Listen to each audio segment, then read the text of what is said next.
talk a lot about facility charges, don't we? Well, what is a facility charge anyway? Why do we even have one? The $24 facility charge is designed to cover the cost of all of that infrastructure needed to bring electricity to your house, so when you walk over and hit that switch, that light comes on.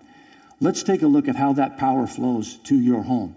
It starts at our local distribution substation. Today, a substation at Lake Region costs about $1 million.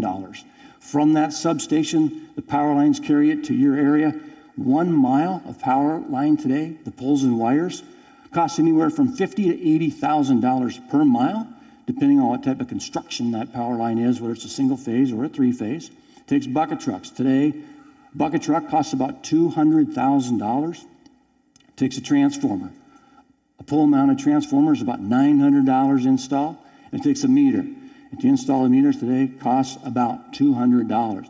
So you think about $24 a month to cover that cost and all that expensive infrastructure. It's pretty clear that that $24 is not enough to cover the true cost of all of that infrastructure. Your board of directors has commissioned a cost of service study. We're working with an outside firm, an expert in rate making, and we're going to be studying these costs in the coming months. We're pretty sure what this cost of service study is going to tell us is that $24 is not enough to cover that infrastructure cost. When we get that information, we will study that hard. And one of the things that the board is considering is right now, because we are in such good shape in terms of our rate stability, we don't need to bring any new revenue into the co-op right now. And because of our financial strength, we don't need to bring any new revenue into the co-op. But this might be the opportunity to consider raising that $24 and at the same time lowering your actual energy rate or your kilowatt hour rate. This will be done on what we call a revenue neutral basis because we don't need to bring any new revenue in.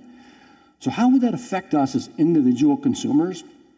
Well, if you're an average consumer with average usage year-round and you increase that $24 and you decrease the variable rate that you pay for your kilowatt hours, you're not going to see hardly any impact at all on your total bill.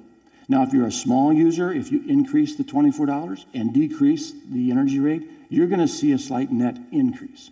The opposite is true for a larger user. If you're larger than average, if you increase the 24 and reduce the kilowatt hour charge, you're going to see a net decrease. It would just be a more fairer way to collect those fixed costs across the membership.